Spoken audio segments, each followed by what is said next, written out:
Alors, Paul Stéphane, on écoute les Camerounais qui reviennent sur cette nécessité-là pour mille et une raisons, mais la convergence des vues et des points de vue, c'est qu'il faut fondamentalement, finalement, pourvoir ce poste de vice-président. Non, au regard, quand on est un Camerounais sérieux, au-delà des appartenances dans les partis politiques ou les formations politiques... Alors, on permet qu'on aille rapidement en Ukraine pour prendre ce frère qui appelle là-bas. Allô, bonsoir. Oui, bonsoir, monsieur Jean-Jacques Zé, ainsi qu'à tout votre panel. J'aimerais tout d'abord te dire un merci particulier Jean-Jacques Zé, parce que tu sais, je suis depuis l'Ukraine et je suis votre mission, vu les événements qu'on vit, et ça me permet quand même aussi de question de me remettre. Bon, par rapport au thème, Jean-Jacques Zé,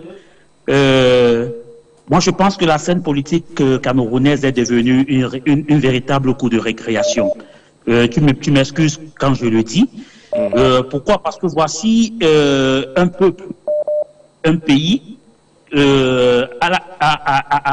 le président de la République n'était pas là, tout le monde le réclamait. D'autres l'ont même, je sais pas, ont même dit qu'il est déjà décédé. Mais la faute à nous les Camerounais, parce qu'on est tellement mal informés qu'on est prêt parfois à écouter même des fake news qui sont publiées même par nous-mêmes les Camerounais qui vendons l'image de notre pays à l'extérieur. Moi, je vais apporter une petite éclaircissement, M. Jean-Jacques Zeu, parce que c'est une info qui est passée que nous, à notre niveau en Ukraine, nous avons suivi, les Camerounais en particulier, parce que tu sais, on a une grande communauté camerounaise actuellement, qui est de 800 personnes en Ukraine, mariées avec des Ukrainiens qui ont des nationalités ukrainiennes et qui vont et reviennent au front actuellement. Donc, le 6 août, une chaîne israélienne basée ici en Ukraine nous a fait parvenir au journal des infos la réception du ministre de l'agriculture ukrainienne qui avait été reçu par le président de la République du Cameroun. Ça, c'est un. Et de deux, dans la délégation du ministre de l'Agriculture ukrainienne, il y avait le ministre des Relations des Affaires étrangères ukrainiennes qui avait été reçu aussi à Genève par le président de la République du Cameroun. J'apporte cette petite éclairage pour faire comprendre aux Camerounais que le président de la République, ayant fait son voyage à Genève, il travaillait normalement. Et il travaillait pour le peuple camerounais. Il travaillait. Donc, dire aujourd'hui qu'à son retour, je vois, c'est le même débat au fait qui arrive. Le vice-président, pourquoi il n'est pas nommé? Monsieur Jean-Jacques, je vais poser une question. Pensez-vous que même si ce vice-président, il est nommé aujourd'hui, est-ce que c'est lui qui apportera un changement sur l'alimentation des Camerounais, la mauvaise vie que les Camerounaises vivent? Moi, je suis arrivé au Cameroun et ça date de 6 mois. J'étais au Cameroun avec ma belle famille, mais c'est déplorable. Vous pensez que c'est le président de la République qui verse les ordures partout au Cameroun? Il faudrait déjà que nous, Camerounais, que nous puissions qu'il y ait un changement fondamental. On ne peut pas demander le plus haut sommet de l'État de changer, alors que nous-mêmes, en tant que peuple et population, nous ne faisons pas d'efforts pour changer. Pour moi, M. Jean-Jacques, c'est un débat inutile, puisque le vice-président, même s'il est nommé aujourd'hui ou demain, ça n'apporte véritablement rien dans le panier de la ménagère camerounaise ou dans la vie que le Camerounais lambda vit tous les jours. Merci et bonne continuation pour votre émission. Merci beaucoup d'être avec nous depuis l'Ukraine. On salue l'importante communauté camerounaise de 800 Camerounais qui sont là-bas, il y en a qui sont au front d'ailleurs, qui font la guerre là-bas. Un jour on en parlera. Alors c'est Paul Stéphane qui avait la parole. Lui il est de ceux qui disent que vraiment il ne faut pas tout accrocher sur le président ou le vice-président. Il y a des mentalités et autres qu'il faut soigner dans notre pays. Il y a une autre tendance qui dit que vice-président ou rien. Non, ce qu'il faut savoir c'est que dans l'État westphalien, et là on est en sociologie politique, c'est l'État, pris dans le sens de Max Weber, qui façonne les mentalités. C'est pour ça qu'on rentre dans le contrat social. Oui. Parce que dans le contrat social, l'État vous dit qu'on ne jette pas le papier en route. Si vous jetez le papier en route, l'État vous enseigne d'abord. Là, on est dans les appareils idéologiques. Vous dit d'abord qu'on ne jette pas le papier en route. Et après, sanctions. Et maintenant, quand tu jettes le papier en route, c'est toujours l'État maintenant qui te sanctionne. Maintenant donc, quand un Camerounais jette le papier en route, et qu'on lui a dit de ne pas jeter le papier en route, et que par la suite il n'y a pas de sanction, la faute à qui? C'est à l'État. Quand on retourne la situation dans tous les sens, la faute c'est à l'État qui ne fait pas son travail. Parce que même la mentalité, c'est l'État qui façonne la mentalité d'un peuple. Je peux vous assurer que si vous prenez un Allemand qui est discipliné, vous le mettez au Cameroun, il va devenir indiscipliné. Parce que l'homme se comporte ou s'adapte à son environnement. Pourquoi les Chinois violent les lois au Cameroun et dans d'autres pays africains, ils ne violent pas les lois? Parce que l'environnement permet. Ça, c'est la première chose. Et il faudrait savoir qu'on crée une institution pour résoudre un problème dans l'approche institutionnelle. Ça veut dire que si ceux qui nous gouvernent se sont assis et ils ont pensé qu'on peut nommer un vice-président, ça veut dire qu'ils savent qu'il y a un problème, c'est pour résoudre un problème. Oui. Et le problème, c'est lequel? Le problème est que le président n'a plus ses 49 ans. Il ne peut pas aller visiter le chantier d'Olembe pour se rassurer que les travaux avancent. Il ne peut pas aller visiter l'autoroute qui n'avance pas pour se rassurer que les travaux avancent. Il ne peut pas aller contrôler le projet PIPES. Il ne peut pas aller regarder les barrages. Et vous voyez donc que la finalité des actions que je suis en train de citer auront justement une incidence sur le quotidien des Camerounais. C'est ce qu'il faut dire aux compatriotes qui ont appelé. Que la finalité des actions qu'on voudrait poser là, l'incidence c'est que les conditions de vie des Camerounais doivent s'améliorer. Le président ne peut pas se lever actuellement et venir regarder les ordures qu'on a décriées au niveau de Rond-Point Express.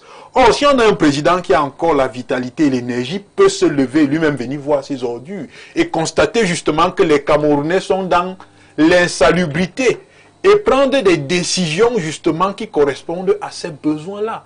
Donc c'est pour ça aujourd'hui qu'en fait, et c'est comme je le disais, quand on est un Camerounais sérieux et qu'on sort justement des considérations partisanes, aujourd'hui, au regard de l'âge du président, il a besoin d'une béquille constitutionnelle. Parce qu'en fait, il a voulu, justement par le truchement des hautes institutions, avoir une béquille. Mais il s'est tout de suite rendu compte que beaucoup de Camerounais commencent à ne plus accorder du crédit à ces hautes institutions. Parce qu'aujourd'hui, on avait atteint un niveau où les Camerounais se questionnaient parfois que est-ce que c'est vraiment le président qui a donné les hautes institutions? Je pense que peut-être le président n'en donne même plus. Et s'il n'en donne plus, c'est qu'il y a toujours un problème. C'est pour ça que je suis en train de dire que peut-être lui-même il a décidé justement de ne plus donner les hautes instructions et de nommer son vice-président. Parce qu'en même temps, il faut toujours aller lire les textes. Quand vous lisez les textes qui réorganisent les services de la présidence de 2011, vous allez vous rendre compte que même si c'est Menunga actuellement qu'on nomme SGPR, il aura les pouvoirs du SGPR actuel. Et vous allez dire que Menunga dérange. Simplement parce que ce décret, justement, lui donne ces pouvoirs-là. Donc vous comprenez que, en plus même de la modification constitutionnelle, la création du poste de vice-président doit même déboucher sur la modification des textes de 2011 qui réorganisent les services de la présidence. Sinon, le vice-président risque de se retrouver avec certaines missions. Avec le SGPR. Et même le PR. Oui. Sinon, le vice-président risque de se retrouver dans un chevauchement de compétences avec le secrétaire général de la présidence. Parce que techniquement, en réalité, le SGPR a les compétences d'un vice-président. Quand vous analysez bien le décret de 2011. Donc, je sors donc en disant que le président doit nommer un vice-président aujourd'hui et modifier l'ensemble des institutions qui vont permettre au vice-président de produire des résultats qui ne vont pas nous faire regretter la nomination d'un vice-président au Cameroun. Le regret, le chaos, beaucoup de Camerounais disent que si rien ne change dans des délais assez brefs, on est en train d'aller vers un chaos. Vous voyez, mon cher Jean Jarzé, ce thème qui fait, n'est-ce pas, l'objet du débat aujourd'hui est un thème important. Mais en fait, ce n'est pas, à mon avis, c'est un thème périphérique. Nous devrions venir ici, n'est-ce pas, pour débattre des problèmes du développement économique du Cameroun. Vous voyez, le patriarche Paul Biya, n'est-ce pas, comme on aime le dire, n'est-ce pas, le sage africain, l'intellectuel mondialement connu, en principe, et sur un plan républicain, n'aurait jamais dû se présenter aux élections présidentielles d'octobre 2025. Bon, la page est tournée. Maintenant, ça a été fait. Maintenant, ça a été fait. Et il a été élu. Vous voyez, oui. Parce que tout ce que nous disons là, ça ne va rien ajouter dans le panier de la ménagère. Vous voyez, même comme c'est aussi important. Bon, il faut donc un vice-président. Je suis d'accord. Est-ce que vous savez que 10 millions de Camerounais ont atteint le seuil de pauvreté selon, n'est-ce pas, le Minepat? Est-ce que vous le savez? Est-ce que vous savez que 45% de la population vit avec moins de 1000 francs par jour au Cameroun? C'est des constats connus. Maintenant, la solution, c'est quoi? Est-ce que ça passe par un nouveau gouvernement, un vice-président de la République? Ça passe entre autres par ce nouveau gouvernement, entre autres par ce vice-président. Puisque la situation actuelle, n'est-ce pas, est chaotique. La situation actuelle n'a pas de solution. Donc, forcément, qu'on le veut ou pas, ça passe entre autres par un nouveau gouvernement, ça passe entre autres par la nomination urgente d'un vice-président. Vous êtes d'accord qu'on balaye? On doit balayer tout ce gouvernement. On doit balayer tout le monde, sans exception. Quel est même ce gouvernement, Jean Jarzé, où un ministre fait 20 ans au même poste là? On a vu ça où? Au Cameroun. On a vu ça où? Vous allez au ministère du Commerce, au ministère avec des gens qui sont là ad vitam aeternum. Il faut que le vice-président vienne balayer ça. Est-ce que vous savez que cette affaire, n'est-ce pas, quand on parle de décentralisation depuis 30 ans, n'est qu'effectif? La décentralisation au Cameroun n'a jamais été effective, n'a jamais été palpable, vivable sur le terrain. Je voulais rappeler que le Cameroun n'arrive pas à réaliser 70% des projets d'investissement depuis 8 ans. Et de quelle décentralisation parlez-vous donc? D'accord. Vous voyez? Et je vais en finir, n'est-ce pas, avec ce problème de chantier de Moufrassou qui ne finit jamais. L'Arslou, Yaoundé Douala, depuis presque 10 ans. L'autoroute. Merci, l'autoroute. Qui broie des milliards chaque année. Même chose avec le complexe sportif Paul Biya d'Olimbe, près de chez moi, qui n'est jamais fini. On a un stade Paul Biya à Olimbe, on n'a pas un complexe. Le complexe n'est pas là. Ça, c'est fictif. Il y a également, n'est-ce pas, ce problème de barrage. La construction du barrage fictif de Mékin, qui a broyé 25 milliards de francs CFA. Vraiment, ça fait venir les larmes aux yeux. D'accord. On est encore dans ce constat d'un désastre, hein, parce que Michel, lui, il ne va pas de même mortel, il décrit un Cameroun apocalyptique pratiquement. Oui, il a parfaitement raison, parce que notre gouvernement ne sait plus trouver les solutions aux problèmes des citoyens. Est-ce qu'il y a d'abord les moyens? Allez-y. Non, il y a les moyens. D'accord. Les moyens, ça se crée. Prenons le cas de l'évasion de nos cerveaux. Le seul moyen que l'État a trouvé, c'était de visser. Visser un peu. Alors, si on rentre un peu dans les années 60, l'Occident a envoyé les coopérants ici, non? Nous aussi, notre gouvernement, sachant que notre formation produit des jeunes compétents. C'est pour cela qu'il y a la demande. Au lieu de dire qu'on ferme la sortie des enseignants, moi j'aurais, à la place du gouvernement, dit ok, je vais former autant d'enseignants qu'il faut. Maintenant, au niveau du ministère des Relations extérieures, on doit développer la notion de coopérant. C'est-à-dire, comme pour les sportifs où il y a quand même un contrat qui se fait, le Cameroun devrait aussi faire le placement des enseignants. Au Canada, comme le Canada en fait la demande, le Cameroun doit former autant de médecins et en faire des placements. Mais qu'est-ce que nous on a trouvé comme solution? On a des investissements colossaux au niveau des écoles normales et on réduit, prenez l'école normale de Yaoundé, on dit 7 élèves par filière. Donc vous voyez que par rapport aux charges incompressibles liées au salaire des enseignants, à l'entretien des infrastructures, on forme à peine 30 personnes. C'est ridicule. On aurait dû maintenir le nombre, 50 ou 100 par filière, et après ça, maintenant, le Cameroun doit faire la demande à travers tous ces pays-là qui sont, c'est-à-dire en Europe aujourd'hui, il y a la baisse de natalité qui fait qu'ils sont dans le besoin des experts, de la ressource humaine partout. Voilà. Donc il fallait que le Cameroun commence à parler coopération. C'est-à-dire, le Cameroun peut envoyer des coopérants médecins, des coopérants ingénieurs, des coopérants maçons, des coopérants ça devait rapporter l'argent au Cameroun. Mais on laisse que les gens se débrouillent dans leur mer, ainsi de suite, ils arrivent, après maintenant on dit revenez investir au Cameroun. C'est pas normal. Donc si les gens commençaient à réfléchir solution, moi je pense que le problème de ressources humaines, là, le Cameroun pouvait vendre ses compétences à l'international. Ça c'est un. Et de deux, il a parlé de la décentralisation. Sur ce plateau, on a échangé avec vous. Comment parler de la décentralisation lorsque vous avez un arrondissement qui a 16 000 km², la superficie d'une région? Et on veut, on veut qu'un sous-préfet résolve le problème d'un gouverneur. C'est le cas de Touboro. Oui. Il y a quelque chose qui ne va pas.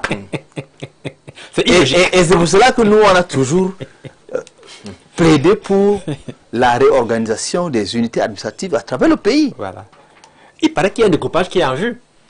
Jean-Jacques. Oui, ça n'a jamais été. On a promis ça aussi comme... Ça a été annoncé. Mais jamais réalisé. Ça a été annoncé par le ministre. Jamais réalisé. On attend que on a vu des correspondances allant dans ce sens-là, mais après on n'a pas eu un document montrant qu'il y a une véritable implémentation de ce découpage qui serait très important pour une décentralisation efficace. Et équitable. Sont beaucoup trop vastes. Et les populations ont même fait des propositions. Que les populations ont fait des propositions à la hiérarchie. Papa Biloua, qu'est-ce qui bloque l'implémentation? Je ne suis pas à ce niveau de responsabilité. C'est dans le progressivement. C'est écrit, non? Mais vous avez décideur. Alors, RDP, c'est un parti politique. Daniel présente le gouvernement comme en panne de solutions, en panne d'idées.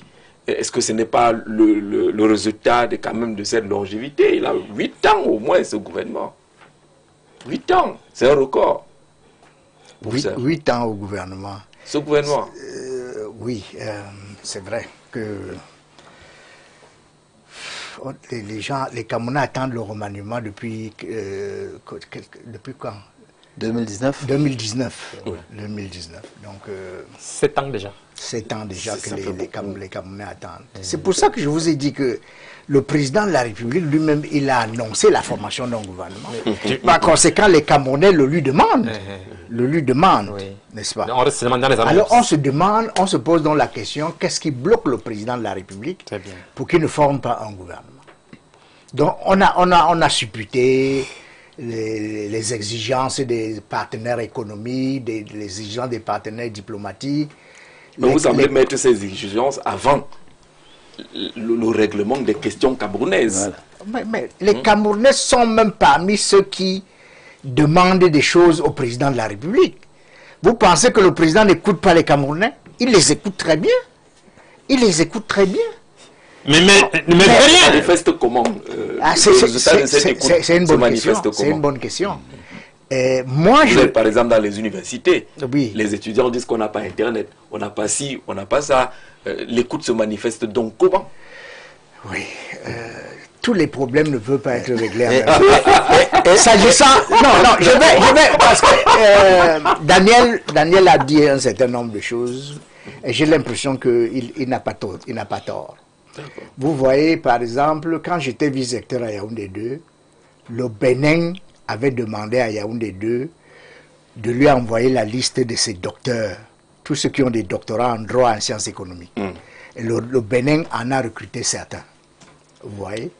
Et la République de Guinée, Sékou Touré, est venue au Cameroun et nous a demandé la liste des Camerounais qui ont des doctorats dans les disciplines scientifiques. Ça a été fait. Ça veut dire que la Guinée a recruté beaucoup de gens qui ont des doctorats dans les disciplines scientifiques, en biologie, en biochimie, en mathématiques, ainsi de suite, en sciences de la Terre, etc. etc. Il se trouve que je m'occupe de la coopération à Yaoundé 1. Et j'ai rencontré 2 responsables d'écoles d'ingénieurs de la RDC qui m'ont dit, nous avons besoin de scientifiques, des gens qui ont des doctorats en sciences, qui peuvent venir enseigner dans nos écoles d'ingénieurs. Hein, et ils m'ont dit, est-ce que vous avez des Camerounais qui ont des doctorats en mathématiques, en physique, en chimie, en mécanique? On a dit oui, on en a. Donc j'ai envoyé l'un d'eux à Polytechnique et j'ai envoyé l'autre à la faculté de sciences. Qu'est-ce que ça veut dire? Ça veut dire qu'il y a des pays en Afrique qui ont besoin des gens que nous formons, n'est-ce pas? Oui. Et que par conséquent, on doit continuer à former les Camerounais, parce que d'autres pays africains vont les utiliser. Et en les utilisant, le Cameroun va en profiter. Parce que si vous avez un Camerounais qui a un doctorat en physique, et il est recruté par une école d'ingénieurs à Kisangani, à RDC, lui ne va jamais oublier qu'il a de la famille au Cameroun. Bien sûr. Le Cameroun, forcément, va en profiter. Donc c'est pour ça que je suis d'accord avec Daniel Madjibert. C'est-à-dire qu'on ne doit pas empêcher les Camerounais de se former, de faire des thèses, parce qu'au finish, c'est le Cameroun qui va en profiter. Donc ça doit se faire comme ça. En ce qui concerne les infrastructures sur les campus, vous savez que le gouvernement avait demandé aux universités de prendre la fibre optique, de s'abonner au numérique chez Camtel. Ce que les universités ont fait. Mais il se trouve que parfois, on n'a pas toujours ce qu'on demande. On n'a pas toujours ce qu'on demande. Camtel n'a pas donné ce que les universités ont demandé. Peut-être parce que Camtel n'a pas les moyens pour répondre à la demande. Vous voyez. Et donc, ce n'est pas Camtel seul qu'il faut accuser. C'est en fait tous les gouvernants qui sont responsables. Parce que, par exemple, quand j'étais vice-recteur à Yaoundé 2, pour que les étudiants puissent avoir accès au net, ils venaient s'accumuler au rectorat, c'est-à-dire autour du rectorat. Se connecter au Wi-Fi du rectorat. Oui, ils venaient se connecter au Wi-Fi du rectorat. C'est parce que le Wi-Fi... C'est moyenâgeux, ça. Parce que le Wi-Fi n'arrivait pas dans les établissements, à la faculté des sciences juridiques et politiques, à la faculté des sciences économiques et de gestion, etc. etc. Bon, donc, ce qu'il faut faire, il faut faire en sorte que le Wi-Fi puisse atteindre les étudiants et les enseignants partout où ils se trouvent sur le campus. Vous voyez, ça demande beaucoup de moyens. Mais ces moyens-là... En fait, c'est un problème technique et un problème également de définition de la quantité de la bande passante que l'université a besoin. C'est-à-dire, si l'université a évalué Yaoundé 1, si c'est 30 000 étudiants, et le relief de Yaoundé 1 voudrait qu'on positionne les antennes un peu partout, parce qu'il y a les hauts, les points hauts et les points bas. Il faut que ce travail-là de maturation de projet soit fait pour que les ingénieurs puissent dimensionner la solution qu'il faut pour Yaoundé 1. Mais si ce travail n'a pas été fait, et que on vient simplement, on dit nous voulons ceci, Camtel fait une facturation, si les ingénieurs de Camtel ne posent pas suffisamment de questions, ils vont se dire ok, peut-être c'est pour juste le besoin du rectorat. Et ils vont donc livrer une solution qui n'est pas appropriée aux besoins de l'université. Parce que il y a la prise en compte du relief, il y a la prise en compte du volume de transactions qu'il faut transporter. Et c'est ce travail-là de maturation de projet qui permet maintenant à Camtel d'offrir un service de qualité à l'université. Bon, maintenant, là, il y a une des solutions qui ont été apportées parce qu'on a construit sur tous les campus des universités d'État des centres du développement du numérique pour que les étudiants puissent y aller et avoir accès au numérique, etc. etc. D'accord. Mais là, il se pose encore un problème d'envergure. Parce que le centre du développement du numérique à Yaoundé 2 ne peut pas recevoir tous les étudiants de Yaoundé 2. Même si on disait que ce centre ne concerne que les étudiants de doctorat et de master, tous ne peuvent pas être satisfaits. D'accord. Il en est de même à Yaoundé, il en est de même à Tchang, à Douala, etc. Donc il faut beaucoup plus d'infrastructures pour répondre à ces besoins. D'accord. Bonsoir, M. Zé, ainsi qu'à vos invités. Je pense qu'il faut un nouveau gouvernement une politique sociale plus objective, des réformes pratiques et un contrôle permanent de l'action gouvernementale. Le vice-président, même plus actif, ne fera pas ce que le président n'a pas pu faire avec ce gouvernement en place. Il aura les mêmes blocages. Cordialement, Patrick depuis Strasbourg, c'est du côté de la France. Merci beaucoup Patrick d'être avec nous. Bonsoir. Avant de sanctionner, mettez à la disposition des Camerounais ce qu'il faut. Par exemple, le débat ordures, parler de la question des ordures. Un vice-président ou pas ne changera rien si les dirigeants ne font rien pour que le peuple soit à l'aise. Nous n'allons pas manger nos ordures, par exemple, indique-t-il dans cette sortie. Vous n'avez pas signé pour qu'on colle un nom à votre réaction. C'est très important. Bonsoir Jean-Jacques et à votre panel. Pour ma part, nous ne devons rien attendre de ce vice-président puisqu'il viendra finir le mandat du président, donc s'inscrire dans la continuité du système en place. On peut toujours dire que le président pense bien, mais son entourage fait défaut. Mais ce ne sont que des excuses. Laisser prospérer la médiocrité, c'est être complice et accepter celle-ci. Le Cameroun souffre d'un très mauvais management. Malheureusement, il faut pour l'évolution du pays des Clotaire Oligui. Dylan qui envoie ce message-là. Clotaire Oligui, du nom du président actuel du côté du Gabon, très vu, très suivi sur les réseaux sociaux ces derniers temps, toutes ces sorties d'ailleurs.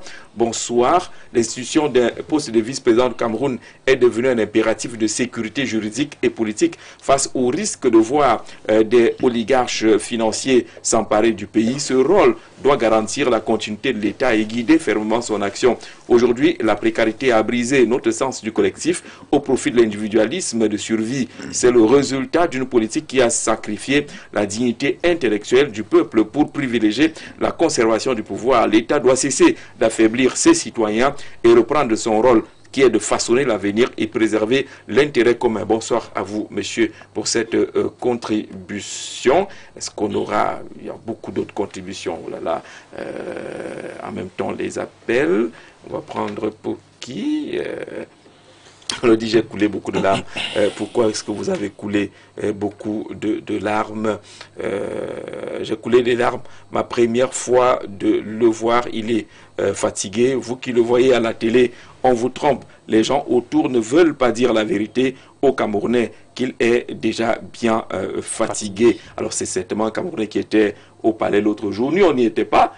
Donc, il dit que ce qu'on montre à la télé nous trompe. C'est le folklore. Voilà, il semble avoir coulé des larmes de ce côté-là. Alors, il y a cet âge-là, naturellement, qu'on est fatigué. On ne dira pas le contraire.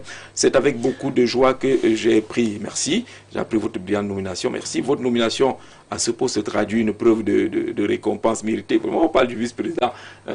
S'il faut vous proposer là-bas. Merci.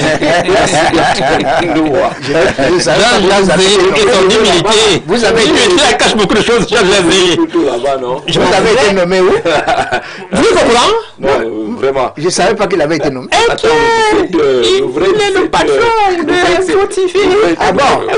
Félicitations. De l'information. Directeur de l'information. Directeur de l'information.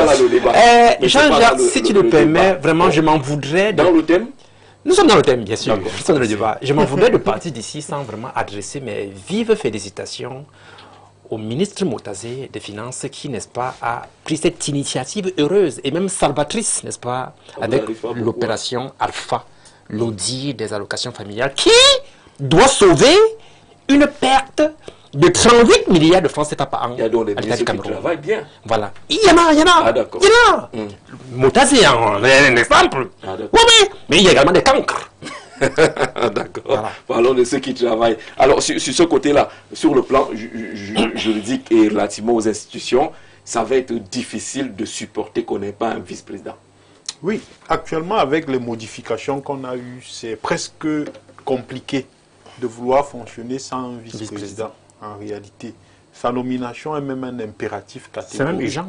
Sauf si on va modifier la loi du Conseil constitutionnel pour pouvoir permettre aux institutions de respirer. Mais moi, je reste constant dans mon analyse et dans ma démarche, parce qu'il faut savoir que la nomination d'un vice-président pourrait apporter un souffle nouveau. Parce qu'il faut savoir que les Camerounais sont dans une situation d'espoir et ils s'accrochent à tout ce qui suscite de l'espoir.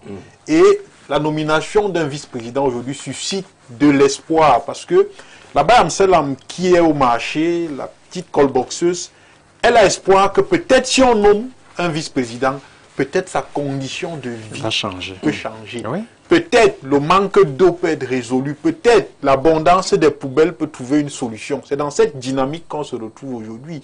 Et quand vous observez également, vous avez l'impression que la nomination d'un vice-président, moi j'ai l'impression que ça pourrait apporter une nouvelle dynamique parce que quand vous lisez bien la Constitution, le vice-président est capable de faire un remaniement ministériel. Oui. Le vice-président est capable de faire un remaniement ministériel une fois que le président lui délègue les pouvoirs. Ça veut dire qu'il est capable de vous dire que je ne veux plus voir les ordures à Yaoundé. Et le lendemain, il voit les ordures, il parle aux 17h. C'est pour ça également qu'il faut un vice-président, j'insiste, avec délégation des pouvoirs. Parce que dans la nouvelle modification de la Constitution, on donne la possibilité au président de la République, et ça c'est une innovation, de déléguer son pouvoir, qui est différent de la délégation de signature.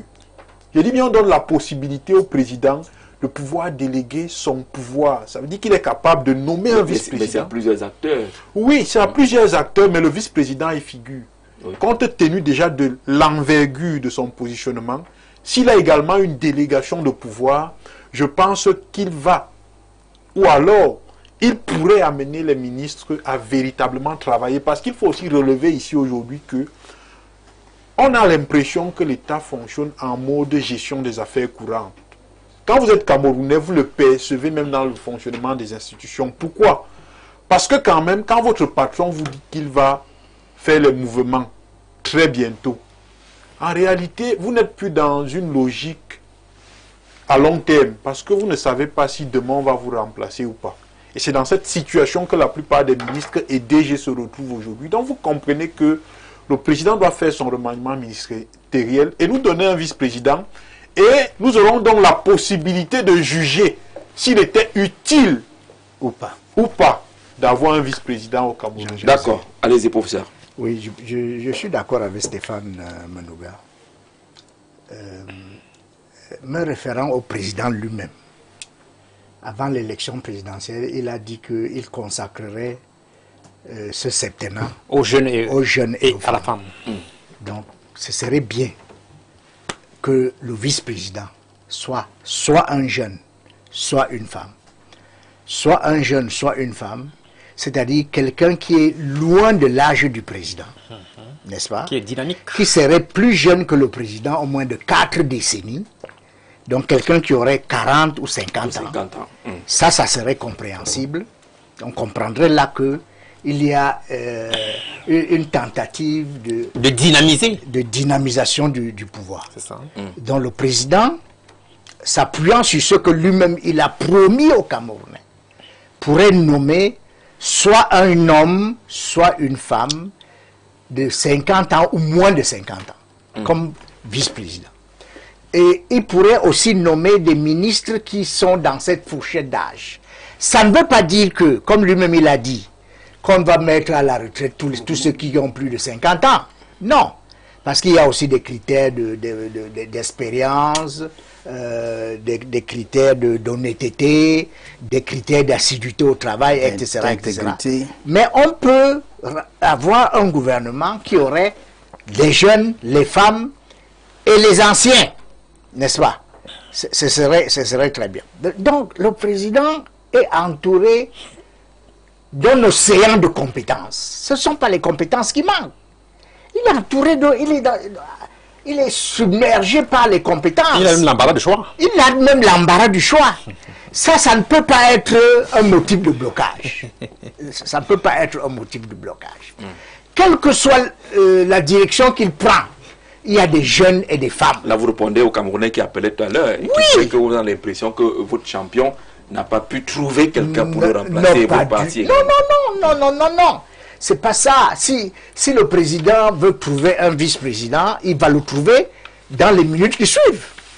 D'accord. Bonsoir Jean-Jacques Zé. Pour aller dans le même sens que Paul Stéphane, la venue du vice-président dans le contexte actuel va non seulement faire disparaître définitivement les hautes instructions, mais va également faire tomber la délégation permanente de signature qui fait des soupçons des abus et parfois des jaloux. Par ailleurs, le vice-président est attendu comme un messie à juste titre, car quand on a dépassé 70 ans et qu'on soit toujours en vie, selon les Saintes Écritures, on bénéficie de la grâce. Par conséquent, la dite grâce peut lui être retirée, d'où l'urgence de la vice-présidence. À cela, on ajoute manifestement l'incapacité à se mouvoir et le comportement complice de la science civique qui confirme que la situation est davantage critique. Hubert Volo, le citoyen actif du Cameroun. Daniel, l'âge est évoqué, la compétence est évoquée, l'âge du président de la République. Et par conséquent, on dit la fatigue, ne plus être capable de se mouvoir, un peu comme quelqu'un cité au Lingui, qui saute sur tous les chantiers du côté du Gabon. Et c'est viral. Oui, mais il danse, il marche, il donne des instructions. Il a de l'énergie. Voilà, ça fait rêver un peu. Oui, ça fait rêver. Et puis à la suite de ce que Stéphane a dit, je voudrais également ajouter que l'arrivée d'un vice-président permet de rassurer également les investisseurs. Oui, c'est un élément très important. Oui, très important. Aujourd'hui, n'importe... le prof disait que le Cameroun travaille avec des partenaires. Ces partenaires-là veulent anticiper. Ils veulent avoir une lisibilité claire pour voir que sera le Cameroun demain, après-demain. Or, la situation... Les instituts de notation ne donnent pas forcément des éléments favorables au Cameroun dans le contexte actuel. Dans le contexte actuel, on ne peut pas. Parce qu'on ne sait pas, est-ce qu'on va travailler avec le président du Sénat? Est-ce qu'on va travailler avec le président de l'Assemblée nationale? Est-ce qu'on va travailler avec un vice-président qui va arriver in extremis et dont on ne connaît pas? Est-ce qu'il n'y a pas un risque de vide? Est-ce qu'il n'y a pas un risque de vide? Et donc, pour rassurer les investisseurs et rassurer aussi les Camerounais, il nous faut ce poste de vice-président. Il peut venir l'opposition aussi? Bien sûr. Je vous ai dit que le Cameroun connaît tous les Camerounais. Le président, il a les ressources qui le permettent de connaître qui est qui. Non, ça peut plus être Bello Bouba, il est quand même aussi. Non, j'ai dit tous les Camerounais. J'ai dit tous les Camerounais. Le président a 93, il aura bientôt 94 ans. C'est pour ça que j'ai dit un vice-président qui serait plus jeune que le président, au moins de 4 décennies. D'accord. Oui, on est dans la fourchette de 50 à 55 ans. Maxi. Oui. Voilà. Ça, c'est un porteur robot. 55 ans, c'est bon. C'est un porteur robot suite à l'annonce du président qui dit certainement des jeunes et des femmes. Mais sinon, qui a 80 ans. Si le président veut un vice-président qui ne sera pas en campagne, en ce moment-là, il peut bien choisir un vice-président qui a entre 60 et 70. Il peut même choisir son fils, non? Il peut même choisir. Oui, son fils est dans la fourchette décrite par le prof. Oui. Donc, monsieur, l'objectif, c'est de qu'est-ce que le président veut. Il veut un collaborateur ou il veut quelqu'un qu'il va positionner comme successeur. S'il veut positionner quelqu'un comme successeur, en ce moment-là, 40 ans, 50 ans, comment on va dissocier les deux dans le contexte actuel? Est-ce qu'on va dissocier le collaborateur et celui qu'on veut positionner? Vous avez dissocier le contexte, il a indiqué, même la loi, il a indiqué que là, c'est quelqu'un qu'on va positionner. Il y a un téléspectateur qui a dit que le président a besoin d'un collaborateur. Et en ce moment-là, ça veut dire qu'il connaît qui est qui. D'accord. Pour sortir l'émission. Il y a des compétences, Jean Charzé. Il y a des compétences, n'est-ce pas? Il y a par exemple le Camerounais, monsieur Philémon Yang. Il a fait ses preuves. Il a quel âge aussi? Il a fait ses preuves aussi bien comme Premier ministre et même au-delà. Notamment l'Organisation des Nations Unies. Nous avons vu monsieur Yang, n'est-ce pas, en action, en fonction. Il a été sur le plan international. Il a été convaincant. Oui, il y a également Madame Annie Noël Baou qui est pressentie pour être vice-présidente de la Banque africaine de développement. Oui, les compétences sont légion au Cameroun. D'accord. Voilà, même ici sur le bateau, il y a un problème d'âge qui va se faire. Si on prend maintenant les gens qui ont 70 ans, le professeur est honnête. Il dit qu'il faut quand même que nous cinquantenaires. Le président, quand même, ça pose un problème. Je pense qu'il faut qu'on donne aussi la place aux cinquantenaires et aux gens qui ont la quarantaine. Voilà. Alors, non, c'est ce qu'on va. Un an. Non. Il sait mais ne tirera pas. Le prof a dit qu'il y a Parce que si je donne un temps temps ici, je suis en train de le tuer. Oui. Il suis en train de le système. tuer. C'est comment ça marche au Ça ne Cameroun. marche pas comme ça. D'accord, professeur. On vous dit merci, monsieur, d'être venu échanger avec nous autour de cette question du vice-président de la République. Est-ce que c'est le Messie attendu? Pourquoi tant d'intérêt porté sur le vice-président? Est-ce que c'est sur le plan juridique, constitutionnel ou sur le plan de l'efficacité du travail? Vous avez été nombreux à participer. Vous êtes encore nombreux à envoyer les messages. On vous programme l'acte 3 sur la question justement des nominations demain lorsqu'il sera 17h. Très bonne soirée à tous.